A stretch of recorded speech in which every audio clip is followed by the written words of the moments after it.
Good morning, नमस्कार। मैं उमेश सिंह। हमारी खास पेशकश में आप सभी का बहुत बहुत स्वागत है।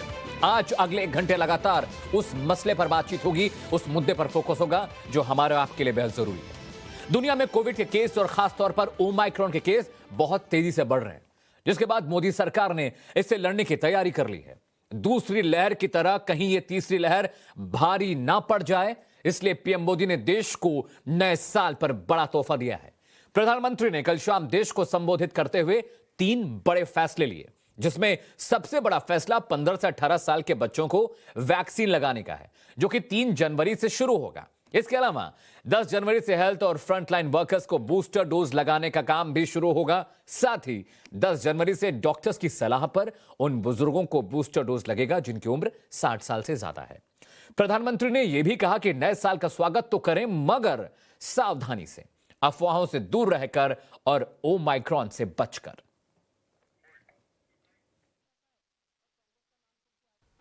पंद्रह साल से 18 साल की आयु के बीच के जो बच्चे हैं, अब उनके लिए देश में वैक्सीनेशन प्रारंभ होगा। 2022 में 3 जनवरी को सोमवार के दिन से इसकी शुरुआत की जाएगी। ये फैसला कोरोना के खिलाफ देश की लड़ाई को तो मजबूत करेगा ही, स्कूल कॉलेजों में जा रहे हमारे बच्चों की और उनके माता पिता की चिंता भी कम करेगा। कोरोना वैक्सीन का अब तक का ये भी अनुभव है कि जो अधिक आयु वाले हैं और पहले से ही किसी न किसी गंभीर बीमारी से पीड़ित है, उन्हें प्रिकॉशन लेना सलाह योग्य है। इसको ध्यान में रखते हुए 60 वर्ष से ऊपर की आयु के कोमॉर्बिडिटी वाले नागरिकों को उनके डॉक्टर की सलाह पर वैक्सीन की प्रिकॉशन डोज का विकल्प उनके लिए उपलब्ध होगा। ये भी 10 जनवरी से प्रारंभ होगा। हेल्थ केयर और फ्रंटलाइन वर्कर्स हैं, इस लड़ाई में देश को सुरक्षित रखने में उनका बहुत बड़ा योगदान है। वो आज भी कोरोना के मरीजों की सेवा में अपना बहुत समय बिताते हैं। इसलिए प्रिकॉशन की दृष्टि से सरकार ने निर्णय लिया है कि हेल्थ केयर और फ्रंटलाइन वर्कर्स को वैक्सीन की प्रिकॉशन डोज भी प्रारंभ की जाए। इसकी शुरुआत 2022 में 10 जनवरी सोमवार के दिन से की जाएगी। और कोविड को लेकर प्रधानमंत्री नरेंद्र मोदी ने 3 बड़े और अहम फैसले लिए। अब वो जरूरी क्यों है वो समझ लीजिए। इस फैसले से किसे फायदा होगा ये भी आपके लिए जानना जरूरी है। देश में इस वक्त कोविड के नए वेरिएंट ओमाइक्रॉन के क्या हालात हैं। सबसे पहले फैसले की वजह नंबर 1, भारत की आबादी 131 करोड़ से ज्यादा है। ऐसे में बूस्टर डोज और एहतियाती डोज बेहद जरूरी हो जाता है। 83 करोड़ से ज्यादा कम से कम 1 डोज लग चुका है, यानी वो कहीं ना कहीं कोविड से थोड़े महफूज हैं, थोड़े सुरक्षित हैं। 47 करोड़ से ज्यादा को एक भी डोज नहीं लगी है और सबसे बड़ा खतरा इन्हीं के लिए, क्योंकि नया जो वेरिएंट है बहुत खतरनाक है। देश की आबादी में 37 करोड़ से ज्यादा बच्चे हैं, किशोर हैं, यंगस्टर्स हैं, इसलिए भी जरूरी था। 15 से 18 साल के आयु वर्ग के 8 से 10 करोड़ जो बच्चे हैं, यंगस्टर्स हैं, उनको यह वैक्सीन लगेगी, क्योंकि स्कूल कॉलेज जाने वाले बच्चे भी अब इससे प्रभावित होने वाले हैं। तो इसकी बड़ी वजह क्या थी? प्रधानमंत्री ने 3 बड़े फैसले लिए। उन 3 बड़े फैसलों की वजह क्या थी? अब पीएम के ऐलान से किन लोगों को फायदा होगा, आपके लिए यह समझना भी जरूरी है। 15 से 18 साल के जो बच्चे हैं, वो करीब 8 करोड़ बच्चे हैं, इनको फायदा होगा। प्रधानमंत्री नरेंद्र मोदी ने जो नया निर्णय लिया, नया फैसला लिया है। 60 साल प्लस के जो बुजुर्ग हैं, यानी हमारे और आपके माँ बाप, दादा दादी, नाना नानी, उनको इन फैसलों से बहुत फायदा होगा और वो करीब उनकी तादाद 11 करोड़ है, जो कि बहुत बड़ा आंकड़ा होता है। फ्रंटलाइन वर्कर्स करीब 3 करोड़ हैं जिनको एहतियाती डोज या बूस्टर डोज लगनी है, क्योंकि यही वो लोग हैं जो हमारे आपके लिए इस विषम परिस्थिति में, इस मुश्किल वक्त में भी वैक्सीन लगाते हैं, हमारे साथ रहते हैं, हमारा इलाज करते हैं। इसके अलावा इन तमाम चीजों को ध्यान में रखकर ही प्रधानमंत्री नरेंद्र मोदी ने यह फैसले लिए हैं। अब ओमाइक्रॉन केसेस कितने हैं यह भी जान लीजिए, क्योंकि हमारी आपकी लापरवाही की वजह से ही यह वेरिएंट तेजी से फैल रहा है। सबसे पहले बात करेंगे राजस्थान की। 22 मामले कोविड के नए वेरिएंट के यहां पे हैं। चंडीगढ़ में ओमाइक्रॉन का 1 मामला सामने आया है, गुजरात में 49, महाराष्ट्र में 108, कर्नाटक में 31 और साउथ का जो इलाका है केरल, उसमें 38 मामले आए हैं। साथ ही साथ तमिलनाडु की बात करें तो 34, आंध्रा में 4, तेलंगाना में 38, उड़ीसा में 4, पश्चिम बंगाल में 3, यूपी की बात करें जहां इस वक्त चुनावी माहौल है, वहां 2 ओमाइक्रॉन केसेस सामने आए। उत्तराखंड की बात करें तो 1, राजधानी दिल्ली में लगातार ये मामले बढ़ रहे हैं, इजाफा हो रहा है। महाराष्ट्र के बाद दिल्ली सबसे ज्यादा इन्फेक्टेड है ओमाइक्रॉन से, नए वेरिएंट से, और हरियाणा में करीब 4 मामले हैं। तो ये पूरा लेआउट है देश में किन किन राज्यों में कोविड के मामले बढ़ रहे हैं, ओमाइक्रॉन के मामले बढ़ रहे हैं और ये 400 के पार पहुंच चुके हैं। बहुत मुश्किल हालात है, बहुत दिक्कतें हैं, क्योंकि जिस तरह की तस्वीरें दुनिया भर से आ रही हैं, देश भर से आ रही हैं, लगता नहीं कि लोग इस चीज को लेकर परेशान हैं। लोग भीड़ का हिस्सा हो रहे हैं, शॉपिंग की जा रही है और लोग मास्क नहीं लगा रहे हैं। सोशल डिस्टेंसिंग की तो बात छोड़ ही दीजिए। तो कोविड के लगातार बढ़ते मामलों पर प्रधानमंत्री नरेंद्र मोदी के 3 अहम फैसले, क्या करना है, क्या नहीं करना है, कैसे इस नए वेरिएंट से बचा जाए, इन तमाम मसलों पर बात करने के लिए हमारे पास एक बड़ा पैनल है। वो पैनल ये बताएगा, समझाएगा कि आखिर किस तरह की दिक्कतें पेश आ रही हैं, किस तरह के प्रिकॉशन लेने चाहिए और अभी भी क्या लापरवाही हम और आप बरत रहे हैं। टाइम्स नौ भारत आपको जागरूक करना चाहता है ताकि आप और आपके अपने लोग महफूज रहें। पैनल का मैं तारुफ करा दूं, मेरे साथ डॉक्टर हर्ष महाजन है, वरिष्ठ रेडियोलॉजिस्ट हैं। इसके अलावा मेरे साथ डॉक्टर संजय राय हैं, प्रोफेसर हैं एम्स के। इंद्रनील बसु रे, ये हार्ट स्पेशलिस्ट है। और साथ ही साथ मेरे 2 रिपोर्टर्स मोहित ओम और हर्षा भी होंगे आपको तस्वीरें बताने, जताने के लिए, समझाने के लिए। आप सभी का बहुत बहुत स्वागत है। डॉक्टर साहब, सबसे पहले मैं रुख करूंगा मेरे सहयोगी, मेरे कलीग इस वक्त मोहित एक ऐसी जगह पे खड़े हैं जहां पर सबसे ज्यादा ये चीजें देखने को मिलती हैं। वो दिल्ली के एक सब्जी मंडी के बाहर खड़े हैं। मोहित, गुड मॉर्निंग।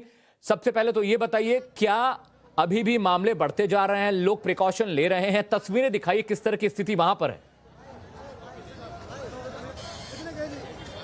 बिल्कुल, मैं आपको सीधे तस्वीरें दिखाता हूं। अगर कोरोना के नियमों की खुलेआम की धज्जियां उड़ती हुई देखनी है तो दिल्ली के बड़े बाजारों, सब्जी मंडियों में देखिए। इस वक्त मैं गाजीपुर मंडी में मौजूद हूं, जहां आप देख सकते हैं भीड़, सोशल डिस्टेंसिंग, उसकी बात तो अब अलग ही है, लेकिन जो भी शख्स आपको यहाँ दिखेगा, चाहे व्यापारी हो या ग्राहक, वो बिना मास्क के नजर आएगा। अगर इनसे बात करो तो इनके माफी, गलती तो मानते हैं कि उन्होंने मास्क नहीं पहना, लेकिन अपने अपने अलग अलग बहाने हैं। आइए इनसे बात करके देखते हैं। क्या नाम है आपका और आपने मास्क क्यों नहीं पहना है?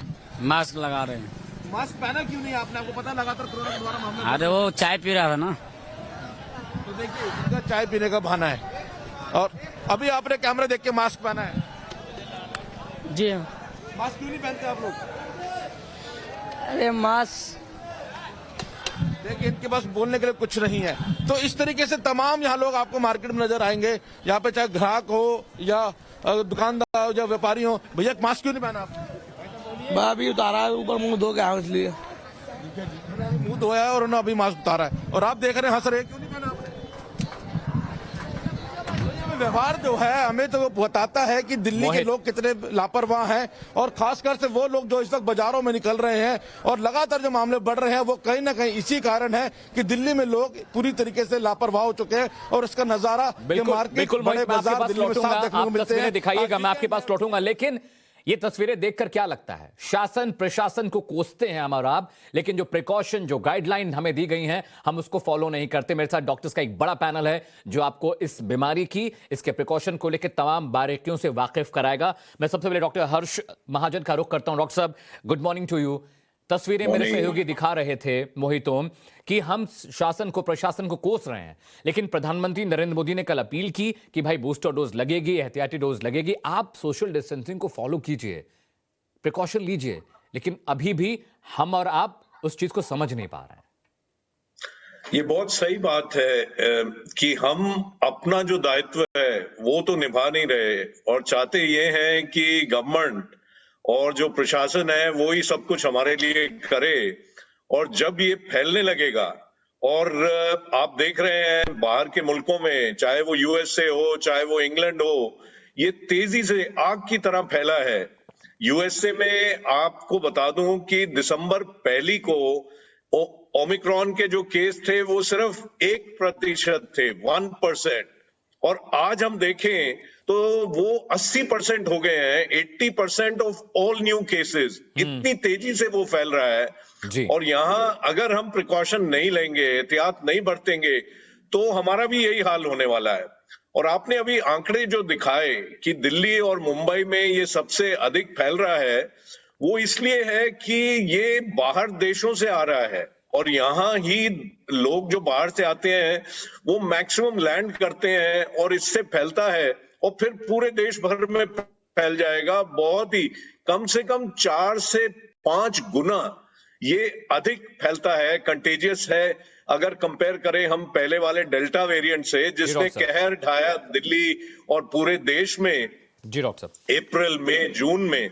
तो एहतियात अगर हम नहीं बरतेंगे तो अपने लिए ही हम दिक्कत खड़ी कर रहे हैं, और अपने लिए ही नहीं, अपने फैमिली मेंबर्स, अपने दोस्तों, अपने ऑफिस वालों के लिए। बिल्कुल डॉक्टर साहब, प्रिकॉशन हम नहीं लेते हैं और उसके बाद हम सरकार के इंतजामों की बखिया उधेड़ने में लग जाते हैं, सरकार पर सवाल खड़े करते हैं। डॉक्टर संजय राय मेरे साथ हैं, एम्स से ताल्लुक रखते हैं। डॉक्टर साहब, प्रधानमंत्री नरेंद्र मोदी ने कल बहुत अहम बात कही। बच्चों पे उनका फोकस था, बुजुर्गों पे उनका फोकस था, फ्रंटलाइन वर्कर्स पे उनका फोकस था।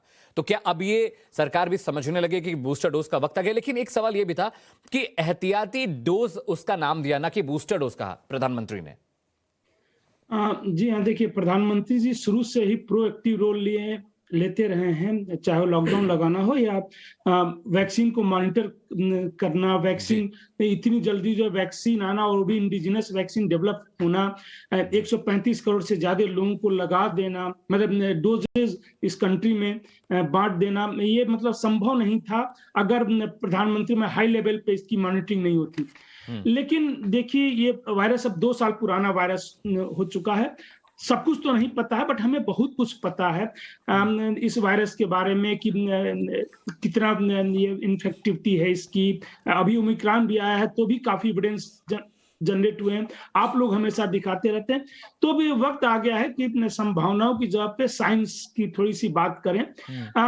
वैक्सीन का जो बेस्ट बेनिफिट है वह यह है, सीवियरिटी बहुत ही कम करता है, 80 to 90% कम करता है। कि अगर 10 लाख लोगों को ससेप्टेबल पॉपुलेशन है, उनको मैं वैक्सीन देता हूं, अगर वैक्सीन नहीं देता हूं या उनको कोविड नहीं हुआ है तो उनमें से 15,000 की डेथ हो जाती है।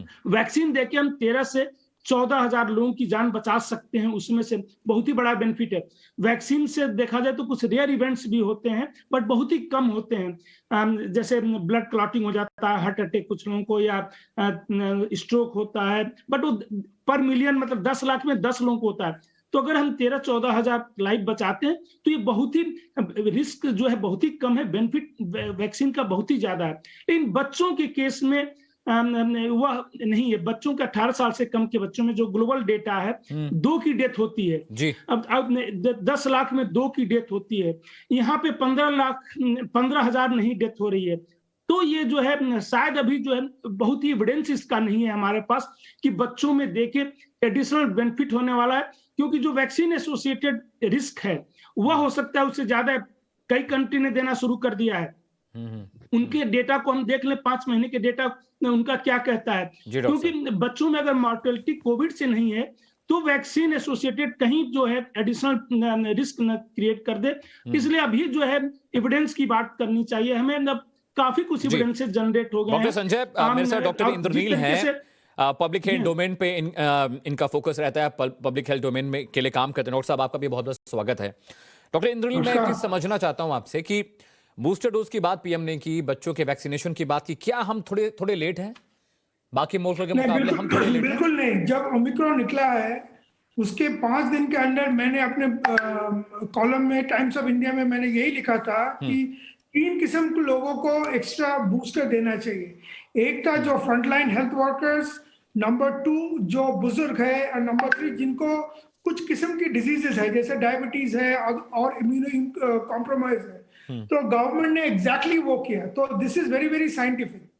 और एक चीज मैं बताना चाहता हूं कि जैसे 15 से 18 साल में जो गवर्नमेंट ने किया है वो बहुत सही किया है, इसलिए नहीं क्योंकि उनमें ओमिक्रॉन या कोविड इन्फेक्शन होता है, जैसे और एक एक्सपर्ट कह रहे थे, सही है कि उनमें कम होता है, लेकिन उसके कारण नहीं है। लेकिन जो गवर्नमेंट ने किया बिल्कुल सही किया है, क्योंकि ये लोग जो है 15 से 18 साल दे बिकम कैरियर्स, मतलब उनको भले कोविड ना हो लेकिन उनके अंदर में कोविड घुस के पैदा होता है। एक कोविड वायरस से हजारों लाखों कोविड पैदा होता है, और वो जाके जब अडल्ट्स को, हेल्थलाइन वर्कर्स को, नॉर्मल सिक अडल्ट्स को इन्फेक्ट करेगा तो उसके कारण से सीवियर डिजीज उन लोगों में होगा। तो ये जो वायरस को फैलने की जो मौका है वो तभी बंद हो पाएगा जब आप इन उम्र की लोगों को वैक्सीन करेंगे।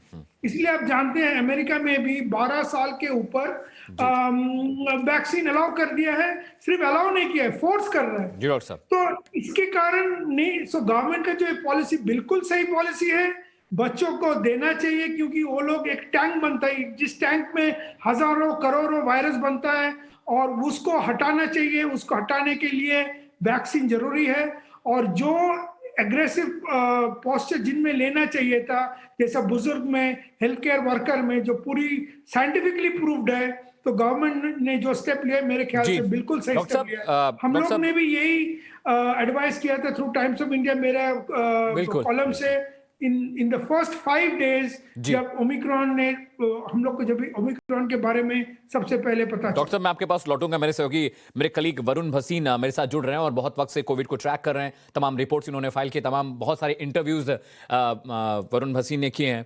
Good morning Varun. सबसे पहला सवाल मेरा वरुण आपसे है कि सरकार ने कह तो दिया कि 15 से 18 साल के जो बच्चे हैं उनको वैक्सीनेशन शुरू हो जाएगा, बूस्टर डोज की भी वकालत प्रधानमंत्री नरेंद्र मोदी ने की, एहतियाती डोज लगाने की बात की है। कितने इंतजाम हैं, किस तरह का इंफ्रास्ट्रक्चर है, और कितने वक्त में जो यंगस्टर्स हैं उनको वैक्सीन का डोज लग जाएगा? आपके पास क्या इसको लेकर जानकारी है? जी बिल्कुल, देखिए अगर बच्चों की हम वैक्सीन की बात करें तो हमारे पास 2 ऑप्शन हैं अब जो हमारे देश में बच्चों को वैक्सीन लगाने के लिए होंगे, और 12 से 15 के लिए, 12 से 18 के लिए इस वक्त बच्चों के लिए जो वैक्सीन हमने सामने आई हैं वो है जाइडस कैडिला और बायोटेक की कोवैक्सीन। और प्रधानमंत्री नरेंद्र मोदी कल रात को जब संबोधन कर रहे थे तो उन्होंने सबसे बड़ी बात इसमें कही थी कि उसे फेक न्यूज से बच के रहना है। यानी कि जो कोवैक्सीन की जो बच्चों के लिए वैक्सीन आ रही है, जो कोवैक्सीन शुरू में बनाई गई थी एडल्ट्स के लिए, वो सेम वैक्सीन ही बच्चों को लगाई जाएगी।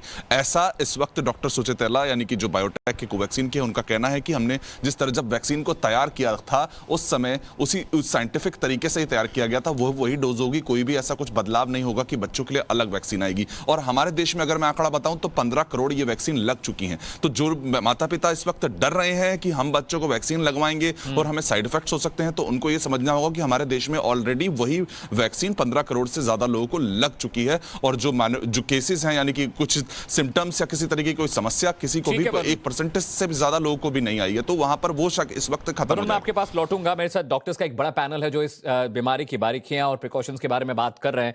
डॉक्टर हर्ष, मैं आपका रुख करना चाहूंगा। अभी बात हो रही है यंगस्टर्स को, जैसा कि वरुण बता रहे हैं, जाइडस कैडिला और एक और वैक्सीन थी जो यंगस्टर्स के लिए है, बुजुर्गों की बात हो गई।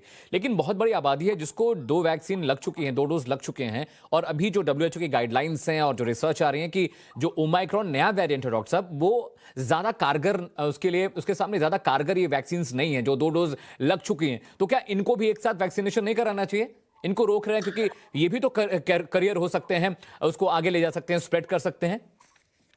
देखिए, जहां आबादी आपकी 130 करोड़ से अधिक हो जी, तो हमें प्रायोरिटाइज तो करना ही पड़ेगा। सबको एकदम हम नहीं लगा सकते। तो जिन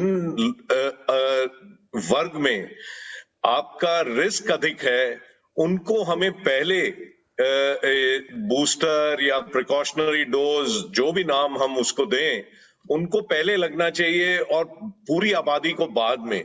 यहां पे हमें ये भी याद रखना है कि अबाउट 30% लोग ऐसे हैं जिनको अभी दूसरी डोज लगनी है, उनको भी ये डोज लगानी जरूरी है। और हालांकि हमारे देश ने दिखाया कि हम 10 लाख लोगों को तो बहुत आसानी से रोज लगा सकते हैं डोज, 25 लाख तक हमने एक दिन में लगाई, पर फिर भी ये गवर्नमेंट ने जो रोड मैप बनाया है और जो प्रधानमंत्री जी ने कल बताया है, ये ही सही तरीका है। और जैसे डॉक्टर इंद्रनील ने भी बताया कि 15 से 18 साल के बच्चे जो हैं ये घर से बाहर अधिक जाते हैं, नंबर 1। नंबर 2, हम चाह रहे हैं कि ये स्कूल में सेफली जाएं, और जो इनको रिस्क है इन्फेक्शन होने का और कैरियर बनने का, तो ये घर में उसे ला सकते हैं अगर वैक्सीनेशन बिल्कुल नहीं होगा। तो मेरे हिसाब से गवर्नमेंट ने साइंस के बेसिस पे सारे कदम लिए हैं, और धीरे धीरे जैसे आगे चलेंगे तो और वर्ग भी इसमें जुड़ते जाएंगे। 12 से अधिक साल के बच्चे जुड़ेंगे और 45 साल से ऊपर जुड़ेंगे। हमने ये देखा है जब वैक्सीनेशन शुरू हुआ है तो प्रायोरिटाइजेशन के बेसिस पे हुआ है, और ऐसे ही हमें जो बूस्टर डोज है, प्रिकॉशनरी डोज है, वो भी ऐसे ही देनी है। ये बिल्कुल सही किया है गवर्नमेंट ने। डॉक्टर साहब, मैं आपका रुख करूंगा, अभी पैनल से डिस्कशन बहुत सारा बाकी है, लेकिन केंद्र सरकार के इस फैसले से जो पेरेंट्स हैं वो बहुत खुश हैं, उनका रिएक्शन क्या है, थोड़ा वो मैं आपको दिखाता हूं, फिर मैं पैनल के पास लौटूंगा आगे के डिस्कशन के लिए। साल के जाते जाते प्रधानमंत्री नरेंद्र मोदी ने देश को एक सौगात दी है कि अब जो है बच्चों का भी वैक्सीनेशन होगा। 15 से 18 साल के जो बच्चे हैं उनका वैक्सीनेशन होगा। हमारे साथ कुछ बच्चे मौजूद हैं, उनके गार्जियन मौजूद हैं, हम उनसे बातचीत करेंगे और जानेंगे। ये बताइए, क्या नाम है आपका? सनाया। ये बताइए कि अब आप लोगों को भी वैक्सीनेट किया जाएगा। अभी तक सिर्फ जो वयस्क लोग थे उनको भी वैक्सीनेट किया जा रहा था, तो जो आपको भी मन में डर लगा रहता था कि आपको वैक्सीनेशन कब मिलेगा और आप भी कब कोरोना से सुरक्षित रहेंगे? मन में डर लगा रहता था कि कोरोना जैसे बहुत खतरनाक है, हम सबको पता है, तो हम चाहते थे कि हमें जल्द से जल्द वैक्सीन मिले और हम सब मतलब सेफ रहें। तो जब तक आप लोगों को वैक्सीनेट नहीं किया गया, अभी तक अब आप वैक्सीनेटेड नहीं हैं, तो आप लोग किस तरीके से कोरोना से बचाव के लिए क्या कुछ कर रही थी? हम ज़्यादा बाहर नहीं जाते थे, हम मतलब सैनिटाइजर बहुत ज़्यादा, मतलब जब बाहर जाते थे हम प्रिकॉशंस बहुत लेते थे। ये बताइए सर कि घर पे बच्चे हैं, आप वयस्क हैं, आपका वैक्सीनेशन हो गया, बच्चों का वैक्सीनेशन नहीं हुआ था, बच्चे स्कूल जा रहे थे, मन में डर, चिंता थी? बिल्कुल चिंता थी, बिकॉज हम लोग तो सेफ हो गए थे, बट उसी साथ के साथ बच्चों का ध्यान रखना भी ज़रूरी है। बिकॉज हम लोग तो प्रिकॉशन ले लेते हैं, बच्चों का अपना प्रिकॉशन लेने में टाइम लगता है। बेसिकली बच्चों को समझाना पड़ता है कि बेटा आपने जहाँ भी जाना है सैनिटाइज करना है, मास्क लगाना है, तो बच्चों को साथ साथ गाइड करना पड़ता है हम लोगों को। तो बच्चे उस जो हम गाइड कर रहे हैं उसको मान रहे हैं बेसिकली। ये बताइए कि अभी आपका वैक्सीनेशन नहीं हुआ है, तो आप किस तरीके से कोरोना के नियम का पालन कर रहे थे? कैसे अपने आप को आप बचा के रख रहे थे कोरोना वायरस से? मतलब पहले तो हम मास्क पहनते थे, मास्क को उतारते नहीं थे, नीचे बहुत कम जाते थे और सैनिटाइजर को यूज करते थे, मतलब प्रिकॉशंस अच्छे से लेते थे। तो मेरे सहयोगी प्रेरित कुमार की आपने रिपोर्ट देखी, पेरेंट्स खुश हैं, कम से कम ये बात तो है, इस बात की खुशी है कि कम से कम अब उनके बच्चों को लेकर जो उनको चिंता थी वो थोड़ी सी अब वो कंट्रोल में होगी। मैं डॉक्टर संजय का रुख करूं। डॉक्टर साहब, एक बात मैं आपसे समझना चाह रहा था कि बच्चों को वैक्सीनेशन शुरू होने वाली वो ठीक है, लेकिन WHO बार बार ये ताकीद कर रहा है, ये बात कह रहा है कि जो नया वेरिएंट है वो इन वैक्सीन पर कारगर नहीं है जो हमारे और आपके लिए अवेलेबल है मार्केट में। इस पर आपकी टिप्पणी चाहता हूं मैं।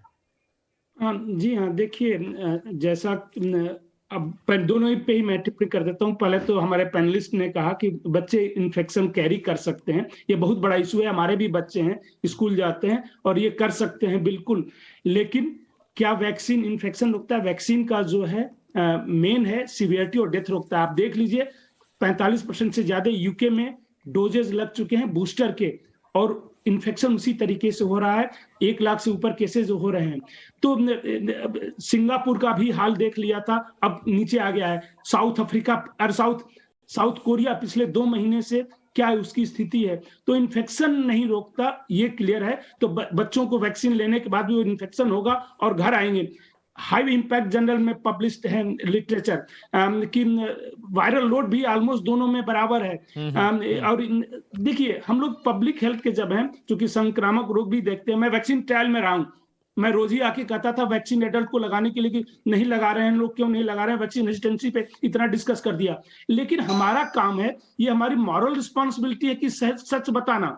बच्चों की भी ट्रायल मैंने किया है, ट्रायल मैंने किया है, तो सच बताना कि डॉक्टर साहब, क्या है। माफी चाहता हूं, मैं कल- आपको बीच में रोक रहा हूं, ब्रेक का वक्त है, लेकिन उससे पहले सियासत भी शुरू हो गई। मैं वो दिखाता हूं, फिर मैं आपके पास दोबारा लौटूंगा। कांग्रेस के सांसद राहुल गांधी ने अब से कुछ ही देर पहले एक ट्वीट किया है, जिसमें उन्होंने लिखा कि मोदी सरकार ने बूस्टर डोज को लेकर उनका सुझाव मान लिया है। राहुल गांधी ने इससे एक सही कदम बताते हुए कहा कि देश के जन जन तक वैक्सीन और बूस्टर की सुरक्षा पहुंचानी होगी। तो इधर सरकार कोशिशें कर रही है, उधर विपक्ष राजनीति कर रहा है। प्रधानमंत्री नरेंद्र मोदी ने बूस्टर डोज लगाने की बात कही है, एहतियाती डोज लगाने की बात कही है, और इसका श्रेय लेने की कोशिश राहुल गांधी कर रहे हैं। उन्होंने लिखा कि हमारा सुझाव था जिसे प्रधानमंत्री नरेंद्र मोदी ने मान लिया है।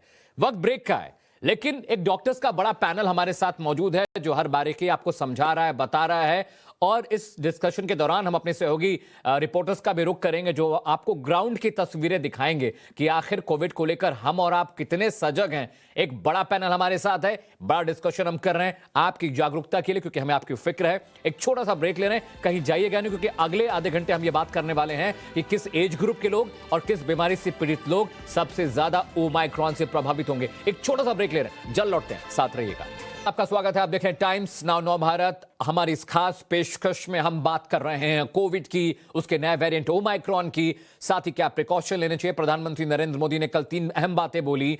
यंगस्टर्स के लिए, बुजुर्गों के लिए, फ्रंटलाइन वर्कर्स के लिए बात की गई है, बूस्टर डोज की, एहतियाती डोज की। मेरे साथ एक बड़ा पैनल है डॉक्टर्स का, जो आपको इन तमाम बारीकियों से वाकिफ करा रहा है, बता रहा है, समझा रहा है। डॉक्टर हर्ष मेरे साथ हैं, डॉक्टर संजय राय जी हैं, एम्स से ताल्लुक रखते हैं, डॉक्टर इंद्रनील बसु हैं, पब्लिक हेल्थ डोमेन में एक्सपर्टाइज रखते हैं। डॉक्टर संजय, मैं आपके पास आ रहा हूं, बात अधूरी रह गई थी। मैं ये कहना चाहता हूं और ये पूछना भी चाहता हूं कि जिस तरह से अब डायबिटीज के मामले बहुत तेजी से बढ़े हैं, ओबेसिटी के मामले हमारे देश में लगातार बढ़ते जा रहे हैं, जो काम को लेकर जो स्ट्रेस यंगस्टर्स में और मिड एज लोगों में है, वो कितना नुकसानदेह करेगा इस कोविड के इस वेरिएंट पे, इसका जवाब मैं आपसे लूंगा। लेकिन उससे पहले आपको खबर बता देते हैं, 15 से 18 साल के बच्चों के लिए तो मोदी सरकार ने फैसला ले लिया। वहीं 12 साल से 18 साल तक के बच्चों के लिए कल एक गुड न्यूज आई है। देश में 12 साल से 18 साल के बच्चों को जल्द कोविड का टीका लगेगा। डीसीजीआई के यानी drugs controller general of India ने बच्चों के लिए कोवैक्सीन के इमरजेंसी इस्तेमाल को मंजूरी दे दी है। स्वदेशी फार्मा कंपनी भारत बायोटेक की कोवैक्सीन को 12 से 18 साल के बच्चों के लिए आपातकालीन इस्तेमाल की मंजूरी मिली है।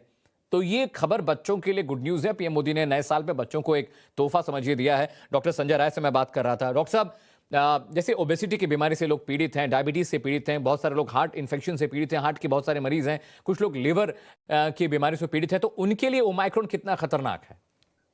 देखिए, जो अभी तक के एविडेंसेस हैं, वो ओमाइक्रॉन जो है, जो भी कोमॉर्बिड कंडीशन के साथ है, तो सार्स कोरोना वायरस 2, चाहे ओमाइक्रॉन हो, चाहे इसके पहले डेल्टा था, अल्फा या ओरिजिनल वुहान वेरिएंट था, ये सारे जो है उन्हीं में सबसे ज्यादा प्रॉब्लम करता है। इवन अगर 15 से 18 साल में भी देखें तो जो एक्सट्रीम ओबेसिटी है, ये जो 2-10 लाख में डेथ में बता रहा था, ये भी उन्हीं बच्चों में होती है। तो वह बच्चे जो मार्बिड ओबेज हैं, मतलब ज्यादा मोटापन है या जिनमें कोमार्बिड कंडीशन है, वो हमेशा रिस्क पे ज्यादा रहेंगे अगर नॉर्मल बच्चों से तुलना की जाए। बट ओवरऑल रिस्क बहुत ही कम है ये देखा जाए इस ग्रुप में। और इसीलिए देखिए, जो रिकमेंडेशन की बात जो बार बार हो रही थी ना, हमेशा किस ग्रुप में होना चाहिए, क्या बेनिफिट होगा, क्योंकि अगर हम सरकार को नहीं बताएंगे तो सही एक्शन नहीं होगा। सही बात, कई बार जो है सरकार को नहीं बताएंगे तो बातें समझ में नहीं आएंगी। और जो बाइफर्केशन की बात हो रही थी कि एज ग्रुप बांटकर वैक्सीनेशन होना बहुत जरूरी, तभी वो कारगर होगा। डॉक्टर इंद्रनील बसु का मैं रुख करता हूं, अमेरिका से जुड़े हैं, मेम्फिस से। डॉक्टर साहब, आप पब्लिक हेल्थ डोमेन के लिए बहुत वक्त से काम कर रहे हैं और ये सबसे ज्यादा अहम भी है अगर मेडिकल पेशे की बात करें तो। अमेरिका का जो ट्रेंड है, यूरोप का जो ट्रेंड है, इंडिया का जो ट्रेंड है, उसके लिहाज से एक बहुत दिक्कत ये भी है क्योंकि डायबिटीज के पेशेंट बहुत ज्यादा हैं और अब यंगस्टर्स में बहुत स्ट्रेस लेवल बढ़ने लगा है और एक बहुत नॉर्मल बीमारी हो गई है एबीएस, कि आप इरिटेबल बबल सिंड्रोम से पीड़ित हो जाते हैं, आप लो ब्लड प्रेशर के शिकार होते हैं, आप हाई बीपी के शिकार होते हैं और काम का प्रेशर बहुत रहता है। उनके लिए क्या प्रिकॉशन इस वक्त आप बताएंगे? तो जिन लोग, जैसे आपने कहा डायबिटीज मेलाइटिस में इम्यूनिटी कम हो जाता है, वैसे इरिटेबल बाउल सिंड्रोम में उतना नहीं, लेकिन कुछ और बाउल डिजीज है जिसमें ऐसी दवाई लगते हैं जो उस दवाई से बॉडी की इम्यूनिटी कम हो जाता है।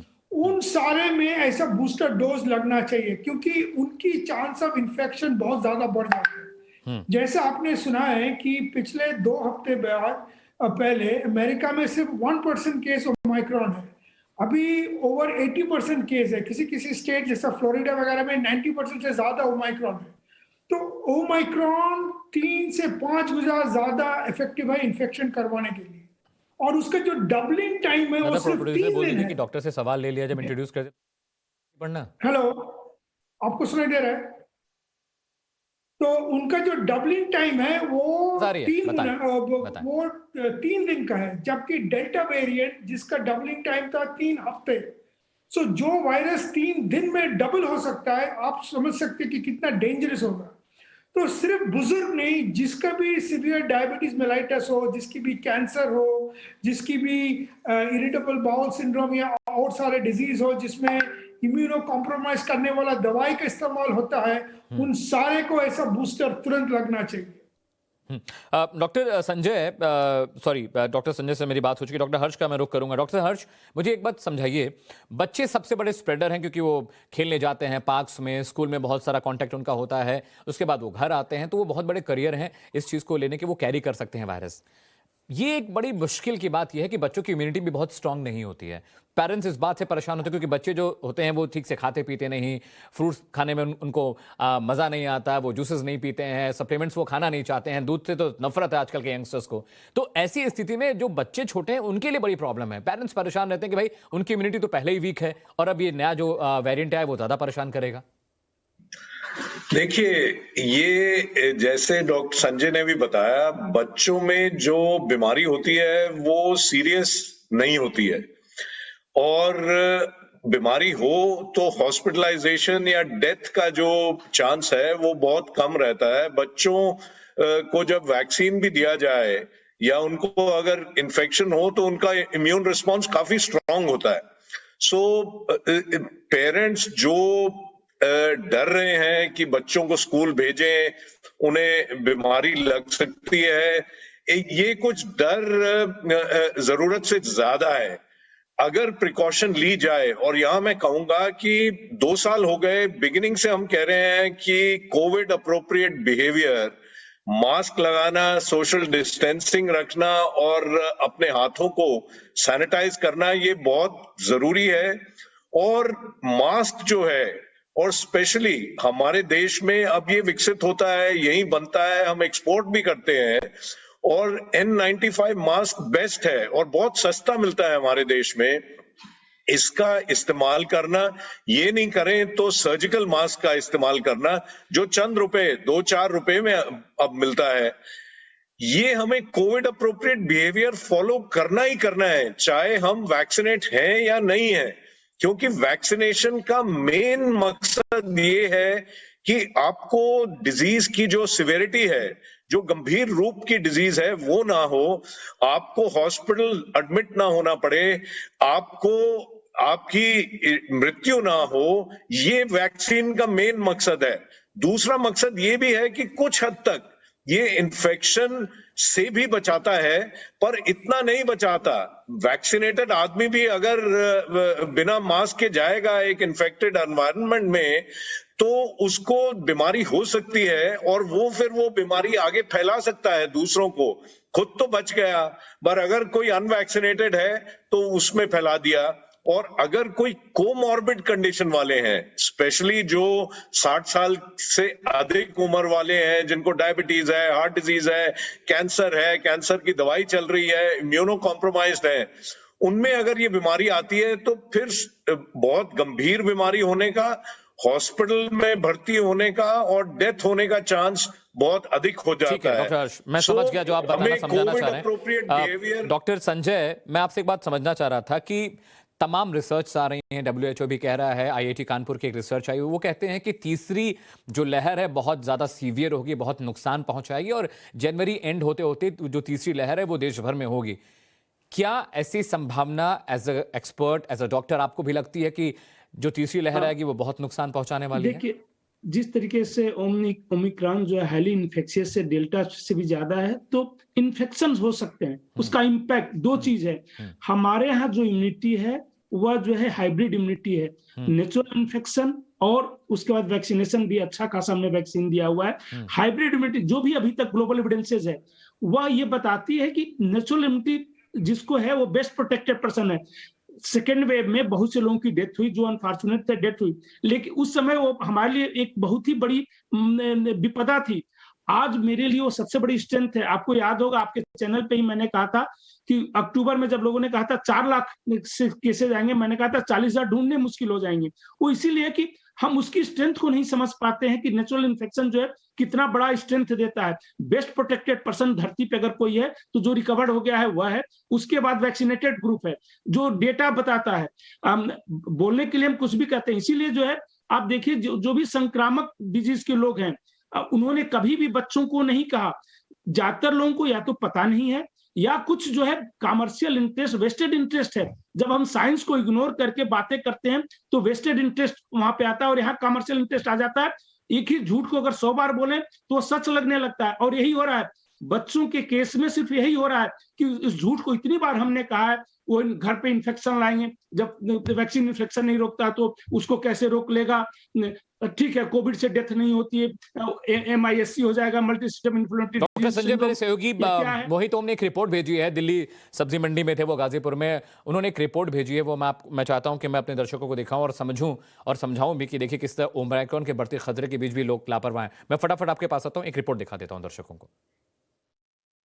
बढ़ते कोरोना के मामलों के बीच अगर कोरोना के नियमों की खुलेआम धज्जियां उड़ती हुई कहीं देखनी है तो दिल्ली शहर की सब्जी मंडियों में देख सकते हैं। इस वक्त हम दिल्ली की एक गाजीपुर मंडी में हैं, जो यहाँ की बड़ी सब्जी मंडी है, और यहाँ आप देख सकते हैं जितने भी चेहरे आपको यहाँ नजर आएंगे वो बिना मास्क के नजर आएंगे।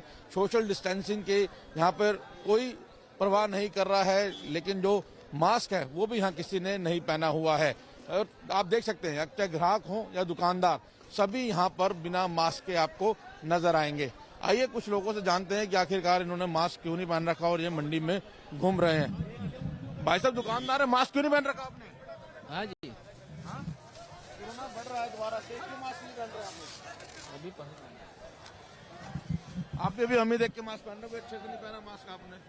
ग्राहक है दुकानदार है? सब मैं ग्राहक हूँ। मैं तो मास्क नहीं पहन रहे? सब मेरी आँखी की वजह ऐसे मास्क लगाते हमें चमकत नहीं है, चश्मा की वजह चाहे तो अंधे हो जाते हैं, इसलिए यहाँ पर कर लेते हैं बच्चे। हर किसी का अपना एक बहाना है, लेकिन आप देख सकते हैं कि यहाँ पे जो भी शख्स आपको नजर आएगा उसको परवाह नहीं है कि कोरोना बढ़ रहा है और दोबारा से अपने पैर पसार रहा है। लगातार दिल्ली के अंदर कोरोना के जो प्रतिदिन पॉजिटिव मरीजों की संख्या है वो 100 से पार जा रही है। ओमिक्रॉन नाम का नया वेरिएंट जो है वो अपने पांव जो है दिल्ली में पसार रहा है। देखिए कुछ लोग यहाँ खड़े हैं, इनसे पूछते हैं। भाई साहब आप दुकानदार है, ग्राहक हैं? ग्राहक है सर। मास्क क्यों नहीं पहन कर आए मंडी में? मास्क सर रह गया रेडी पर। भीड़ होती है मंडी में और आपको पता है कोरोना दोबारा से बढ़ रहा है, क्यों नहीं मास्क पहना? मास्क रह गया, रेडी पर रह गया। लोगों के अपने अपने बहाने हैं, और कब छोटे बच्चे हों या बड़े हों, लोग बिना मास्क के हैं और जानते हैं। भैया दुकानदार है, आप पे कई सारे ग्राहक आते हैं और कोरोना बढ़ रहा है, क्यों नहीं मास्क पहना आपने? मास्क कोई पहनना, इतने सारे खड़े हैं, मास्क तो है मगर पहन चुकी रखा गई। तो गाजीपुर मंडी से आपने मेरे सहयोगी मोहित ओम की रिपोर्ट देखी। किसी के चेहरे पे मास्क नहीं था। सोशल डिस्टेंसिंग की बात करना बेमानी है। वैसे डॉक्टर इंद्रनील हैं, अमेरिका से जुड़े हैं। डॉक्टर साहब, भारत का जो पब्लिक हेल्थ डोमेन है उसके बारे में आपको पूरी मालूमात है और अमेरिका में आप काम भी कर रहे हैं। मैं ये समझना चाह रहा हूं कि अमेरिका में किस तरह के प्रिकॉशन लिए जा रहे हैं, वहां पे क्या काम करने का तरीका है और क्या भारत बेहतर स्थिति में है वहां से?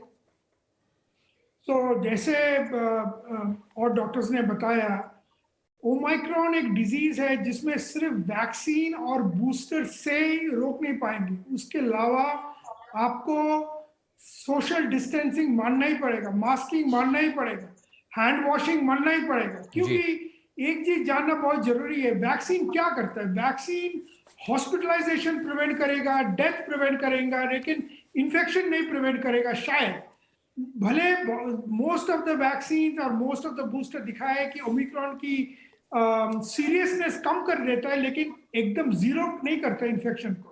तो इसीलिए जीरो करने के लिए आपको 3 चीज करना है। एक तो वैक्सीन ले लीजिए, बूस्टर ले लीजिए, स्पेशली जो बुजुर्ग है, जिनको अनकंट्रोल्ड डायबिटीज है, अनकंट्रोल्ड हार्ट डिजीज है, कैंसर है, या तो ऐसा दवाई ले रहा है जिससे इम्यूनिटी कम हो जाता है। जैसे पेट की बहुत सारे दवाई है जिससे इम्यूनिटी कम हो जाती है, उन सबको, HIV है, ट्यूबरक्लोसिस है, उन सबको बूस्टर लगना चाहिए।